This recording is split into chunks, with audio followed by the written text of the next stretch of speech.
Hello friends, myself Dr. Sabita Kumari, Senior Consultant Obstetrics and Gynecology, Delhi NCR। आज मैं आपको एक बहुत महत्वपूर्ण बात बताने जा रही हूँ कि प्रेगनेंसी है। प्रेगनेंसी में हम डिफरेंट कॉम्प्लिकेशंस की बात करते हैं, बहुत सारा कि हमें क्या क्या मेडिसिन लेना है, कैसे प्रोसीड करना है, कैसे डिलीवरी प्लान करना है, हमारा 9 मंथ कैसा होने वाला है।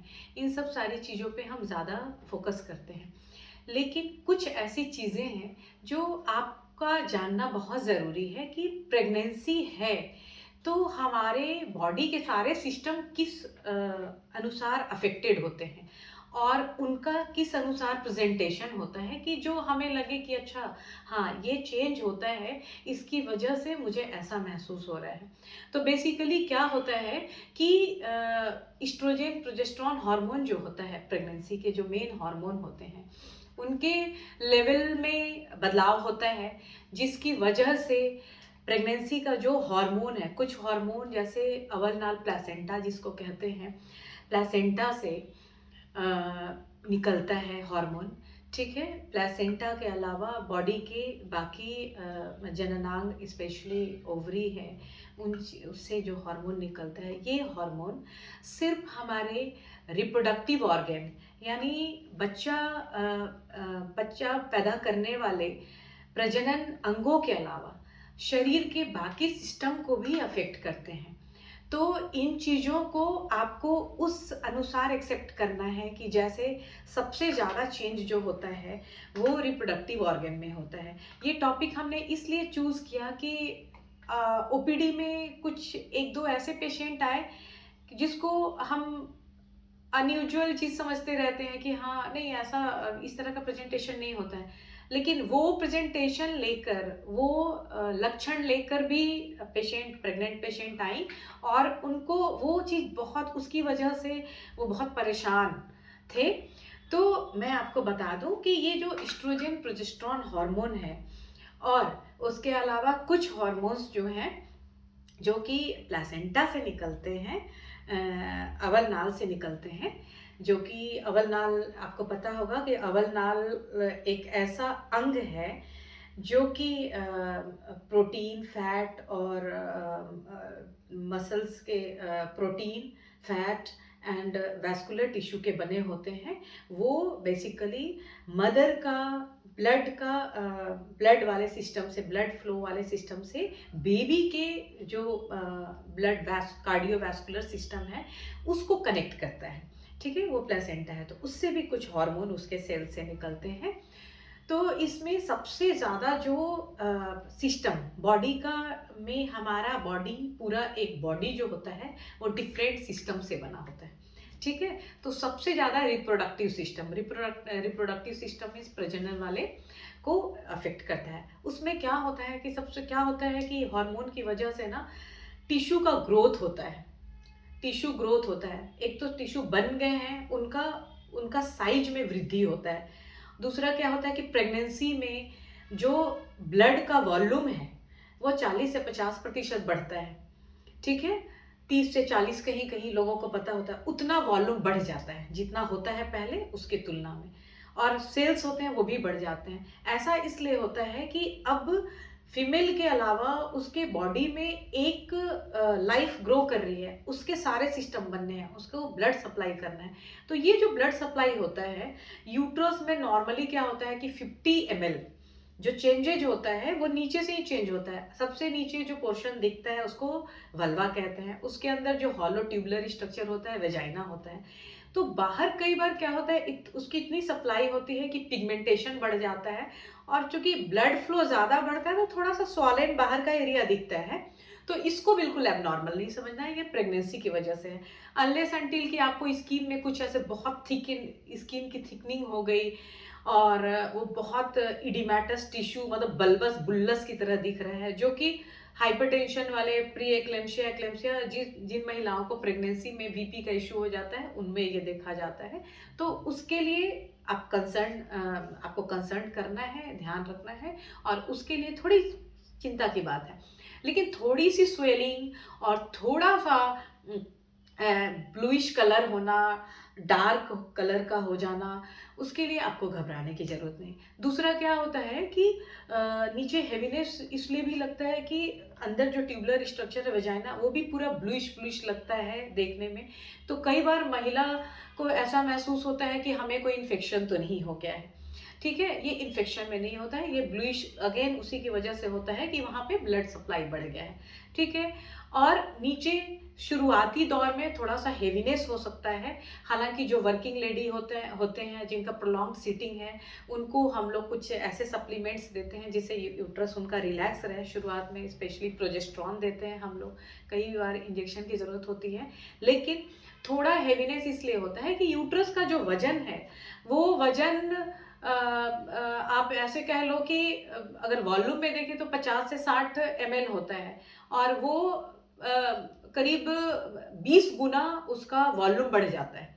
जितना नॉर्मल होता है उससे 20 गुना बढ़ जाता है, या 50-60 ग्राम है तो करीब 1000 ग्राम बढ़ता है। तो ये एक स्लो प्रोसेस होता है। शुरुआत में जो वेट गेन होता है उसकी वजह से शुरुआत में थोड़ा सा हेवीनेस होता है। फिर एक बार जब 3 महीने बीत जाते हैं, जब यूट्रस थोड़ा ग्रो करके हमारे पेल्विक बोन पे थोड़ा रेस्ट करता है, तो उसमें थोड़ा सा लाइटर फील होता है। ठीक है, तो शुरुआत का हेवीनेस हो, आपको हर स्थिति में डॉक्टर से कंसल्ट करना है। लेकिन ये मेरा बताने का ये पर्पस होता है कि वो घर में होती हैं और इन चीज़ों के फीलिंग से बहुत ज़्यादा स्केयर्ड हो जाती हैं और डर जाती हैं। डर की वजह से स्ट्रेस हार्मोन से बॉडी में और भी कुछ कुछ डैमेज होते हैं। ऑलरेडी प्रेगनेंसी एक इम्यूनो कॉम्प्रोमाइज्ड कंडीशन होता है। ठीक है, तो ये हो गए कि जननांगों में क्या चेंज हो गया। उसी तरह से ट्यूब होता है जो फैलोपियन ट्यूब अंदर, ये तो बहुत इंपॉर्टेंट नहीं है, ये अंदर का है। सब चीज़ में थोड़े थोड़े वेट गेन हो जाते हैं, ओवरी का वजन बढ़ जाता है। ठीक है, इस तरह से क्या होता है कि थोड़ी हेवीनेस शुरुआती में, फिर धीरे धीरे उसका बॉडी एडजस्ट करता है। ठीक है, लेकिन ये चीज़ें अगर पहले तिमाही के बाद, दूसरे तिमाही में अभी अगर ये परसिस्ट करता है, तो ये थोड़ा सोचने वाली बात है, और उसके लिए स्पेशल कंसर्न होता है। फिर वो डॉक्टर आपको, गायनेकोलॉजिस्ट आपको प्रॉपर तरीके से, ऑब्स्टेट्रिशियन गायनेकोलॉजिस्ट जो होते हैं वो आपको बताते हैं कि ये चीज़ है, ये चीज़ है, वो एक डिटेल की बात है। ठीक है, दूसरा चेंजेज क्या होता है कि जो सबसे ज़्यादा अफेक्ट करती हैं और उनमें सिम्टम्स की तरह वो प्रेजेंट करता है, वो है उनका रेस्पिरेटरी सिस्टम। क्या होता है कि जब ऑक्सीजन, एक नॉन प्रेग्नेंट लेडी को जितना ऑक्सीजन रिक्वायरमेंट है, उससे रिक्वायरमेंट उसका डेफिनेटली बढ़ेगा, क्योंकि एक बच्चा ग्रो हो रहा है तो उसको भी ऑक्सीजन चाहिए, जो कि ब्लड के रेड सेल कैरी करके उसको ले जाते हैं। तो प्रेगनेंसी में क्या होता है कि ये हाइपर वेंटिलेशन वाला कंडीशन होता है। नॉर्मली जो थोड़ा कितना भी मतलब जितना वॉक करते थे, जितनी एक्टिविटी करते थे, उसके कंपैरिजन में थोड़े से में वो जल्दी जल्दी सांस लेते हैं। ठीक है, तो जल्दी जल्दी सांस लेने की प्रक्रिया होती है, इससे भी पेशेंट परेशान होते हैं। तो ये शुरुआत में या प्रेगनेंसी के थ्रू आउट भी होता है। तो आप इसको ऐसे लो कि आपको अपनी ब्रीदिंग कैपेसिटी बढ़ाना है। ये हाइपर वेंटिलेशन क्या होता है कि उतनी सांसें हम 1 मिनट में नहीं ले पाते हैं जितना कि हमारे बच्चे का डिमांड और हमारा डिमांड, यानी प्रेग्नेंट लेडी का और उसके बच्चे का, दोनों का डिमांड वो पूरा करे। तो उसके लिए क्या होता है कि जल्दी जल्दी सांसें लेते हैं। ठीक है, तो ये ब्रेथलेसनेस वाली जो स्टेटस है, ये प्रेगनेंसी इंड्यूस्ड है, जिसको मतलब फिजियोलॉजिकली होता है। तो इसके लिए भी आपको पैनिक करने की ज़रूरत नहीं है। तीसरी बात ये है कि जो इसके अलावा जो वरी करती हैं वो है मूड चेंजेज। मूड चेंजेज में बहुत सारे न्यूरोट्रांसमीटर्स, प्रेगनेंसी वाले हार्मोन से, एंड जो प्लेसेंटा का हार्मोन निकलता है, कुछ फैक्टर्स निकलते हैं, उसकी वजह से क्या होता है, न्यूरोट्रांसमीटर्स का कुछ अल्टरेशन हो जाता है। उसकी वजह से मूड स्विंग्स, इरिटेबिलिटी और कई बार गुस्सा भी आना, ये सब चीज़ें होती हैं। दूसरा, प्रोजेस्टेरॉन हार्मोन की वजह से जो सारे वेसल्स होते हैं वो थोड़े रिलैक्स होते हैं, तो थोड़ा सा उस तरह से स्लगिशनेस भी आता है, ब्लड फ्लो थोड़ा स्लो हो जाता है ब्रेन को।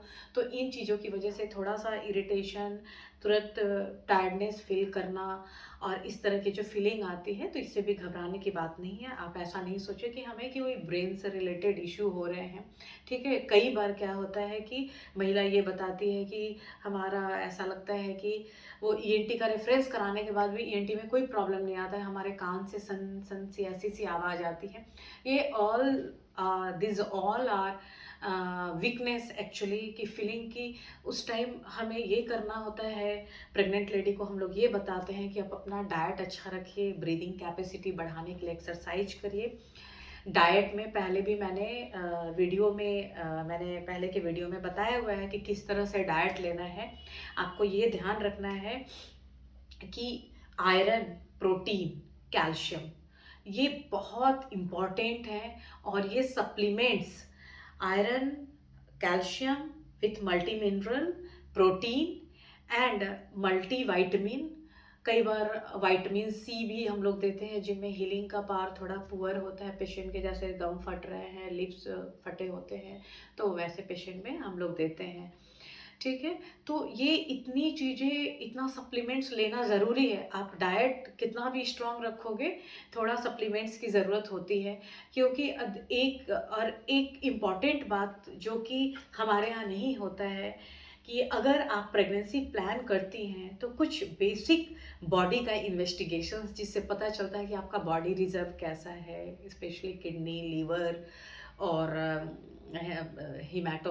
हीमोग्राम्स, कंप्लीट हीमोग्राम्स और ब्लीडिंग का इशू, कोएगुलेशन वाला चीज़ें, वायरल मार्कर्स, ये सब थोड़ा प्रेगनेंसी में भी कराते हैं लोग। लेकिन अगर हम अर्ली करा लें तो बॉडी का रिजर्व पता चलता है कि हाँ हाइपोप्रोटीनेमिक नहीं है, एनीमिक नहीं है, तो वो प्रेगनेंसी के पहले ही सप्लीमेंट्स कर देने से उनका प्रेगनेंसी का जो सफ़र होता है, तीनों तिमाहियों का, 3-3 मंथ्स में हम जो डिवाइड करते हैं, और टेक्निकली और मेडिकली कह लें वीक्स में जो डिवाइड करते हैं, है ना, अप टू 13 वीक्स, फिर 13 टू 28 वीक्स, 29 वीक्स ऑनवर्ड्स हम लोग थर्ड ट्राइमेस्टर बोलते हैं।